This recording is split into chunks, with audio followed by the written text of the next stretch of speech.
Já pensou você produz um vídeo, solta esse vídeo no YouTube e sei lá, depois de 3 anos você percebe que esse vídeo está te rendendo 80 mil reais por mês? Um único vídeo. Pedro, isso é impossível. Não, não é impossível não, e eu vou te mostrar aqui que tem gente já fazendo isso e ganhando isso. E eu vou te provar. E não só isso, eu vou te mostrar que um canal no YouTube com poucas visualizações, com poucos inscritos, fazendo vídeos sem aparecer, vídeos backstage, você pode faturar aí 2 mil, 10 mil, 15 mil reais por mês. Basta você querer e eu vou mostrar pra você agora. Já pensou você produz um vídeo, solta esse vídeo... Isso vai acontecer, então só por isso não, vai acontecer também pelo seguinte, o cara vê o seguinte, bom, nenhuma alternativa vai para a disputa do segundo turno. A disputa será entre Lula e Bolsonaro. Pra que eu vou adiar mais 30 dias essa confusão? Pra votar de novo? Eu vou resolver logo agora o problema. Eu acho que isso vai acontecer. Você acha que vai receber o primeiro turno? Eu acho que pode acabar no primeiro turno. Se não estou dizendo que vai acabar com o Lula, porque eu não acredito que o Lula vai ganhar a eleição, não. Eu acho que o Bolsonaro vai ganhar. Minha opinião é que ganha a eleição. Você acredita nas urnas? Você tem 100% de confiança nelas?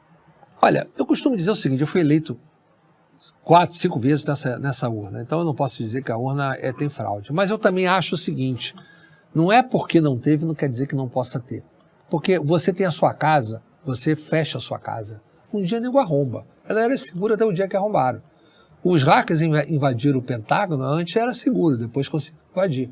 Então, vai um dia que vai quebrar a segurança de uma forma. Então, a gente tem que estar precavido, transparente e precavido para evitar que isso possa ocorrer. Então, eu, ao invés de questionar as urnas, eu defendo que a gente tenha a fiscalização e a transparência. E como que você pode fiscalizar também? Eu me lembro bem, e eu cito esse exemplo, na eleição do Collor, que eu participei da eleição do Collor, e não era urna eletrônica daquela maneira, mas você tinha a totalização. A totalização sempre foi eletrônica.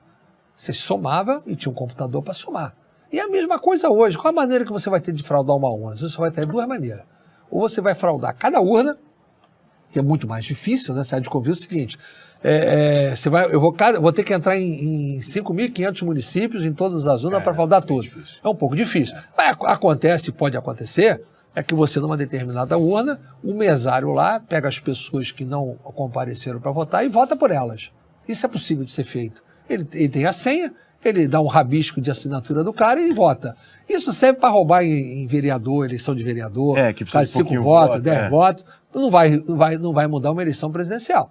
Agora, a outra forma é a totalização. Quando as urnas são rodadas, você totaliza, soma todas as urnas e tem que bater. Então, como é que foi feito na eleição do Collor, por exemplo? Cada urna é emitida uma coisa chamada BU, boletim de urna. Então, você pode ir lá, o fiscal pode tirar o BU. E até falaram que vão colocar no sistema, eletronicamente, os BUs na internet para todo mundo ter. Então, você pega aqueles BUs e você soma. Porque há o risco, sim, de ter um desvio na totalização. Então, você pode fazer uma apuração paralela para somar. E isso o Collor fez. Tinha uma equipe lá que foi comandada na época pelo ex-ministro da Saúde, Alcine Guerra, foi montada na campanha do Collor e foi feita uma apuração paralela que a gente sabia, naquele tempo levava 10, 12 dias para ter o resultado. Que tinha que contar aquelas cédulas todas, é um absurdo, mas acontecia. Só que a totalização nossa saiu antes do TSE. A gente sabia que o Lula ia para o segundo turno e não ia o Brizola antes do TSE ter divulgado. Então isso serviu para a gente, inclusive, nós corroboramos a totalização que aconteceu com o que a gente fez. Então, eu acho que isso deveria ser feito. No mínimo, isso deveria ser feito por quem tem desconfiança da urna. Acho que o Bolsonaro, eu até vi que ele anunciou alguma coisa semelhante aí, o partido dele, enfim, eu acho correto se fizer isso. Esse foi um dos casos de deturpação midiática com o Bolsonaro, né? Porque o que ele sugeria não é que voltasse o voto com o xizinho no papel. Exatamente. Era que saísse um comprovante para você ter. E você quer saber uma coisa? E aí as pessoas deturparam isso. Nós aprovamos isso 2 vezes no Congresso. Eu aprovei isso como presidente da Câmara, emenda constitucional, que estava parada no Senado, ele não precisava ter discutido isso agora, porque já estava no Senado, era só votar o que já estava no Senado, isso já estava aprovado, porque a gente votou para o projeto da lei eleitoral e simplesmente o Supremo interrompeu por 2 vezes. E a segunda em 2018, o Supremo deu uma decisão de plenário suspendendo porque não tinham recursos orçamentários para implementar isso. E depois julgaram a ação de direta de constitucionalidade depois da eleição de 2018 e consideraram inconstitucional. Teria que ser feita a emenda constitucional que eu tinha aprovado em 2015 e que ficou parada no Senado e não foi votada no Senado. Esse tipo de coisa não gera dúvida na população? Claro. Não precisava. É fácil? Por que que não fizeram em base de teste? Podia fazer o seguinte, você não precisa fazer 100%.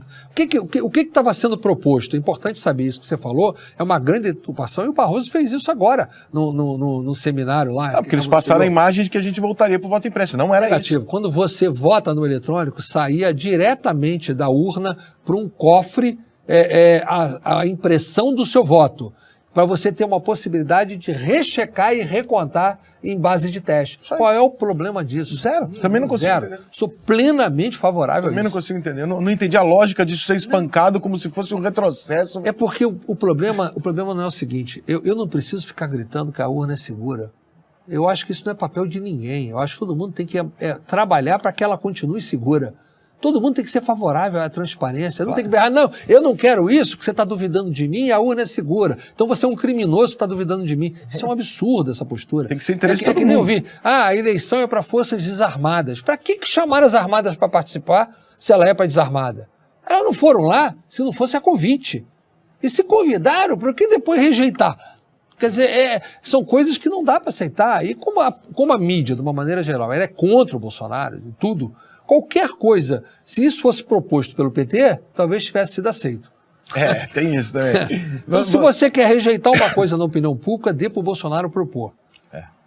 Se o Bolsonaro ficasse contra isso, talvez tivesse sido aprovado. Eu costumo dizer o seguinte, eu não acho que o governo do Bolsonaro esteja sendo muito bom, nem nada disso, mas se o Bolsonaro anunciar amanhã que ele descobriu a cura do câncer, meu irmão, vão abrir alguns jornais falando assim, veja bem, o câncer não era de todo mal. Porque, cara, mais ou menos. Uma coisa assim, caraca, meu irmão, porra, pelo amor de Deus. Eu já escrevi isso. Não transforma em tudo. Eu acho que o Bolsonaro tem que ficar contra muita coisa boa para que possa ser implantado no Brasil. E aí despiora, né? Se ele ficar a favor, eu vou ficar contra. Ninguém quer saber o conteúdo. O Bolsonaro está a favor, eu sou contra. Assim que tá. A minha porrada nesse processo todo é exatamente isso. Eu faço os caras falam assim, você é Bolsonaro. Eu falo, não, cara, o que eu estou questionando tá muito claro que há uma orquestra. É muita porrada que você nunca viu dar em ninguém. Entendeu? Então... Eu não consigo assistir um Jornal Nacional. Eu não tenho mais estômago para assistir um noticiário nacional. Não, as matérias, elas se tornaram, nos repórteres, até em passagens de matéria, opinativas. Coisa que eu nunca vi isso antes da minha vida. Simplesmente eram para reportar os fatos. Tem uma linha até editorial. Você pode ter a linha editorial, você pode até fazer editorial, por exemplo, a Bandeirantes faz editorial em telejornal. Está correto, a opinião pode ser expressada e deve. O problema é eu fazer a matéria que vai reproduzir o fato se transformar no editorial todo dia. Finge que a notícia então, não tem você opinião. Você tem 20 notícias lá, são 20 editoriais.